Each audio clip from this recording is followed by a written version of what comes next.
Today, we are diving into one of the wildest, most personal, and just plain revolutionary pieces of music ever written, Hector Berlioz's Symphonie fantastique.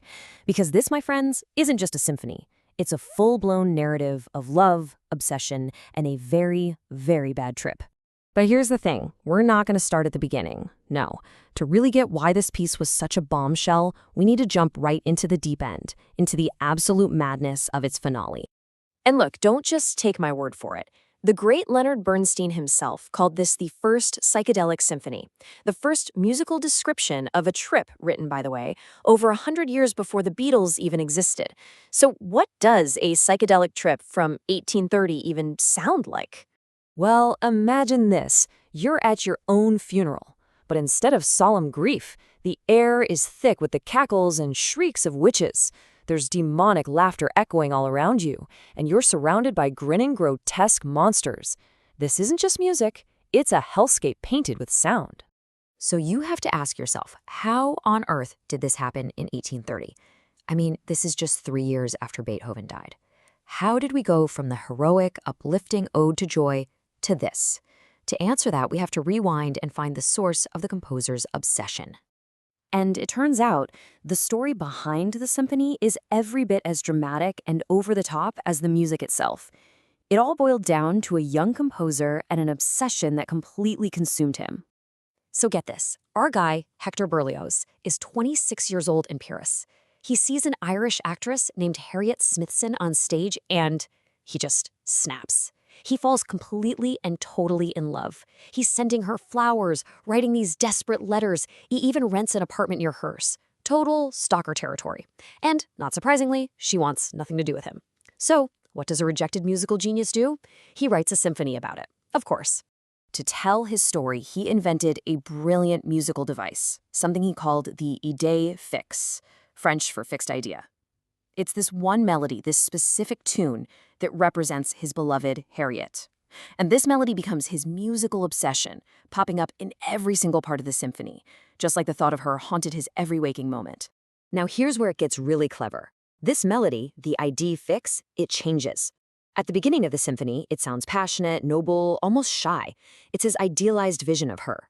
But by the time we get to that nightmarish finale, the witch's Sabbath, he twists it into something ugly, grotesque, and vulgar. It's played by a shrill little clarinet like a hellish parody of its former beauty. And Berlioz wanted to make sure everyone knew the story. He actually handed out a detailed program at the premiere, laying out the whole plot. He built his symphony like a 5-act play, mapping out the artist's descent into a drug-fueled nightmare. So, Act 1, he's daydreaming, lost in his passion. Act 2, he spots her at a glamorous ball, but he can't get to her. Act 3, he escapes to the countryside trying to find some peace, but he's just tortured by jealousy. And then things take a dark turn. Convinced he's been rejected, he takes opium. This leads to the final 2 movements, a horrifying dream where he's being marched to the guillotine for murdering her, and then the grand finale, that witch's Sabbath we started with at his own funeral.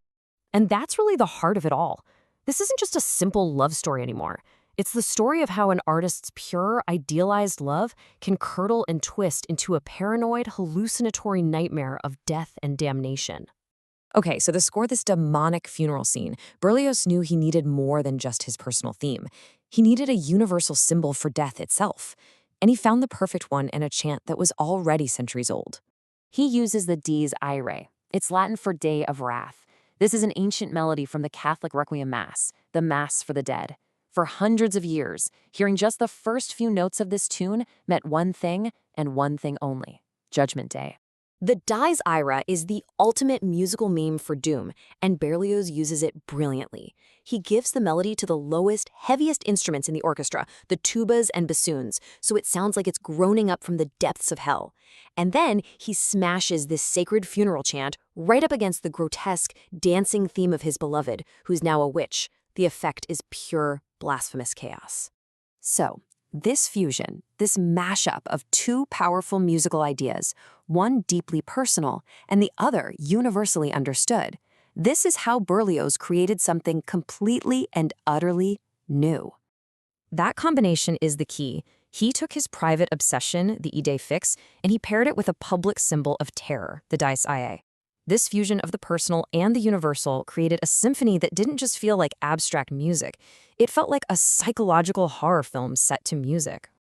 And that ancient earworm he used? Well, it became a huge hit with other composers looking to signal death and doom. You can hear it woven into huge works by Rachmaninoff, Mahler, and tons of others. It became a musical shorthand, a meme, that's lasted for centuries. And ultimately, that's why the Symphonie fantastique is so important. Berlioz proved that a symphony didn't have to just be a collection of pleasant sounds. It could tell a detailed, personal, and explicit story. He essentially blew the doors open for what we now call program music, paving the way for everything from epic tone poems to modern film scores. So Berlioz took a 13th century earworm and made it immortal. It really makes you wonder, doesn't it? In our world, which is just saturated with music and sounds, what melodies, what sonic memes from our time will still be instantly recognizable and still be giving people chills hundreds of years from now?